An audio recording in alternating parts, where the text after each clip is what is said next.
Meeting के बाद मुख्यमंत्री योगी आदित्यनाथ आज प्रधानमंत्री नरेंद्र मोदी के साथ 1-to-1 मीटिंग भी कर सकते हैं। और जब बात आमने सामने की होती है, 1-to-1 होती है, तो बहुत सी समस्याओं का समाधान भी निकलता है और यही उम्मीद जताई जा रही है। पहले आज की मीटिंग के बारे में आपको जानकारी दे दें। सबकी निगाहें आज की जिस मीटिंग पर टिकी हुई है, प्रधानमंत्री नरेंद्र मोदी के साथ मुख्यमंत्री योगी आदित्यनाथ की दो ऑफिशियल मीटिंग्स है। वो दो ऑफिशियल मीटिंग कौन सी है? पहली तो मीटिंग जो अभी चल रही है, नीति आयोग की गवर्निंग काउंसिल की मीटिंग है। इसके बाद जो दूसरी मीटिंग है वो बीजेपी मुख्यमंत्री कॉन्क्लेव वाली मीटिंग, यानी कि वो तमाम राज्य जहां पर बीजेपी की सरकार, बीजेपी के मुख्यमंत्री, उनकी ये कॉन्क्लेव है जिसमें योगी आदित्यनाथ शामिल होंगे। और तीसरी मीटिंग मोदी और शाह से क्या आज मुख्यमंत्री योगी आदित्यनाथ की 1-to-1 मुलाकात होने की कोई गुंजाइश है? ऐसी संभावना तो पूरी दिखाई दे रही है। प्रधानमंत्री नरेंद्र मोदी को उत्तर प्रदेश की पॉलिटिकल रिपोर्ट मिलेगी। योगी आदित्यनाथ अमित शाह से भी अलग से मुलाकात कर सकते हैं, ऐसी संभावनाएं दिखाई दे रही है। लोकसभा चुनाव में खराब प्रदर्शन के बाद से उत्तर प्रदेश बीजेपी में उथल पुथल भयंकर है। योगी के दोनों डिप्टी सीएम उनसे मुलाकात नहीं कर रहे हैं। अलग अलग मंडलों की बैठक होती है, लेकिन डिप्टीज नदारद रहते हैं।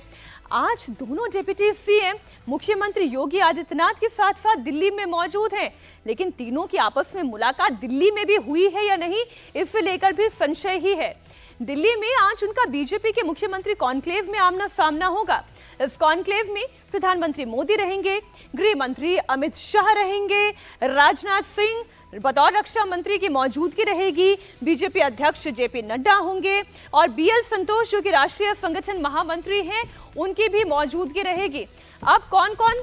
क्योंकि मुख्यमंत्री केशव प्रसाद मौर्य और ब्रिजेश पाठक मुख्यमंत्री और दोनों डिप्टीज इस मीटिंग में मौजूद रहेंगे, तो कयास ये लगाए जा रहे हैं कि आज की इस मीटिंग के बाद बीजेपी आला कमान यूपी में चल रही तनातनी को लेकर एक बैठक जरूर करेगी, क्योंकि 10 सीटों पर उपचुनाव तो है ही, लेकिन 2027 को लेकर भी पूरी स्टेट मशीनरी को एक साथ जुटना होगा, एक साथ एक लक्ष्य के लिए आगे चलना होगा। लेकिन ये होगा कैसे अगर सीएम और डिप्टी सीएम के बीच में ही अनबन बनती रहेगी?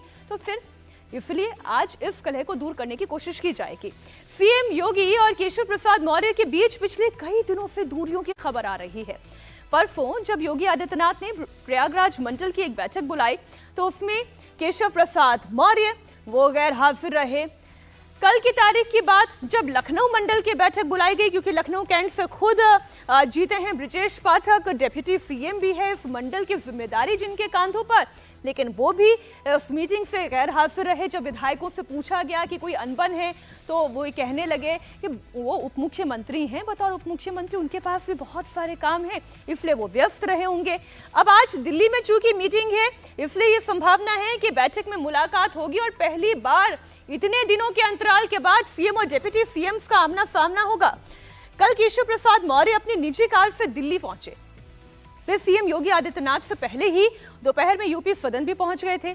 दोनों एक ही छत के नीचे हैं, लेकिन दूर दूर हैं। केशव मौर्य शाम 6:02 पर निजी गाड़ी से यूपी सदन पहुंचे और इसके ठीक 6 मिनट के बाद मुख्यमंत्री योगी आदित्यनाथ भी यूपी सदन पहुंच गए। अब अगर बतौर 2 पॉलिटिकल लीडर्स आप देखिएगा तो दोनों अपने अपने काम कर रहे हैं, लेकिन काम मिलकर नहीं हो रहे हैं और ना ही एक दूसरे का मिलना जुलना हो रहा है, और इसी का तो फायदा अखिलेश यादव भी उठाते हैं। बहरहाल ठीक 32 मिनट के बाद केशव प्रसाद मौर्य उत्तर प्रदेश सदन से निकल गए। कितने बजे निकले? ये देखिए, यूपी सदन से केशव प्रसाद मौर्य निकल गए और दोनों नेता करीब 30 मिनट तक यूपी सदन में एक ही छत के नीचे रहे, लेकिन सूत्रों के मुताबिक दोनों के बीच में कोई मुलाकात नहीं हुई, कोई आमना सामना नहीं हुआ, कोई बात नहीं हुई। सीएम योगी और दोनों डिप्टी सीएम के बीच मचे हुए इस घमासान की वजह यूपी लोकसभा चुनाव के नतीजे बताए जा रहे हैं। अब कारण क्या है? देखिए, यूपी में बीजेपी क्यों पिछड़ गई, तो कुछ सवाल खड़े हुए कि क्या बीजेपी में भीतर घात हुआ? अगर भीतर घात हुआ तो फिर ये भीतर घात किसने किया? यूपी में बीजेपी का पिछड़ना और वोट शेयर का 10% घट जाना, इनके पीछे कारण क्या रहे? बीजेपी की 29 सीटें कम हुई है। कहां 62 सीटें जीतने वाली 2019 में भारतीय जनता पार्टी इस बार 33 पर आकर सिमट गई। अब हार की जिम्मेदारी जब लेने का वक्त आया, मंथन का वक्त आया, तो फिर सबने अपने अपने रास्ते पकड़ लिए। इन सभी बातों को लेकर योगी और उनके दोनों डेप्यूटीज के बीच में अनबन हुई है। बात नेतृत्व परिवर्तन तक पहुंची है। हालांकि उत्तर प्रदेश में नेतृत्व परिवर्तन के सवाल पर यूपी बीजेपी अध्यक्ष भूपेंद्र चौधरी ने बहुत पहले ही विराम लगा दिया। भारतीय जनता पार्टी एक लोकतांत्रिक दल है और सबको अपनी बात लोकतांत्रिक तरीके से कहने का अधिकार है। उत्तर प्रदेश बहुत बड़ा राज्य है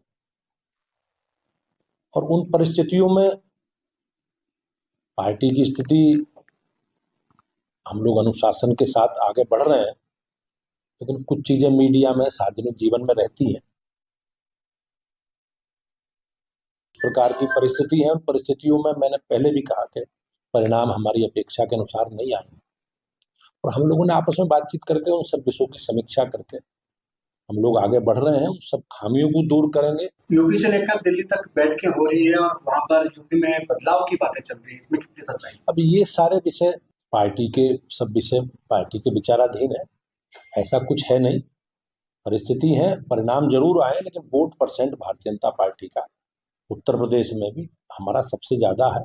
जैसा मैंने कहा कि हम लोग एक राजनीतिक दल के नाते, लोकतांत्रिक राजनीतिक दल के नाते आपस में बातचीत कर रहे हैं और पूरी तैयारी के साथ आगे लोकसभा, विधानसभा के उपचुनाव में जाएंगे और मुझे विश्वास है कि उत्तर प्रदेश की जनता का विश्वास हम लोग। सीएम बदलने की चर्चाएं चल रही है, उसको लेकर नहीं, ऐसा कुछ नहीं। अब मुख्यमंत्री योगी आदित्यनाथ जब लखनऊ में यूपी सदन के अंदर मौजूद थे और केशव प्रसाद मौर्य भी वहां पर मौजूद थे, तो विशाल, उनके बीच में कोई मुलाकात नहीं हुई। हमारे सहयोगी विशाल प्रताप सिंह लखनऊ से जुड़े हुए हैं। विशाल, तो ऐसे में अगर योगी आदित्यनाथ दिल्ली भी पहुंच जाते हैं, केशव प्रसाद मौर्य, ब्रजेश पाठक भी दिल्ली में होते हैं और अभी तक कोई आमना सामना नहीं हुआ, कोई मुलाकात नहीं हुई। योगी जी ने केवल एक मुलाकात की है, वो भी संगठन महामंत्री BL संतोष से उनकी मुलाकात हुई है। मीटिंग के क्या मायने हैं?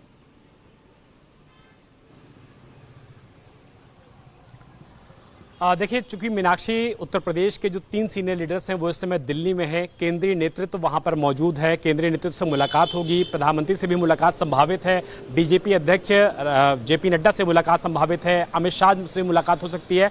तो ये माना जा सकता है कि उत्तर प्रदेश का रास्ता जो है वो दिल्ली पहुंच चुका है और दिल्ली में ये मान सकते हैं कि फिलहाल जो केंद्रीय नेतृत्व है वो बैठेगा, बातचीत करेगा और भारतीय जनता पार्टी को नुकसान न पहुंचे, भारतीय जनता पार्टी एक रहे और भारतीय जनता पार्टी न सिर्फ उपचुनाव में बल्कि 2027 का जो आने वाला विधानसभा चुनाव है उसमें इंटैक्ट दिखे, एक दिखे, विपक्ष के सामने पूरी मजबूती के साथ जाए। इसको लेकर के निश्चित तौर पर दिल्ली में उम्मीद की जा रही है कि जब बैठक होगी तो दोनों डिप्टी CM मुख्यमंत्री योगी आदित्यनाथ वहां पर मौजूद होंगे। तो जो मुलाकातें कम से कम लखनऊ में अगल बगल रहने के बावजूद 200 मीटर की दूरी पर रहने के बाद नहीं हो पा रही है, यूपी सदन में पहुंचने के बाद भी मुलाकात नहीं हो पा रही है, तो ये माना जा सकता है कि जब केंद्रीय नेतृत्व के सामने ये सभी सीनियर लीडर्स बैठेंगे तो वहां पर बातचीत होगी और ये निष्कर्ष निकाला जाएगा, एक फॉर्मूला तय किया जाएगा कि आपसी समन्वय बढ़िया हो, एक दूसरे से बातचीत का दौर शुरू हो और भारतीय जनता पार्टी को, बीजेपी को मजबूत करने के लिए तीनों सीनियर लीडर्स क्या करें, इस पर निश्चित तौर पर चर्चा होगी। और ये मान सकते हैं कि यूपी का जो थोड़ा बहुत तल्खी है, थोड़ी बहुत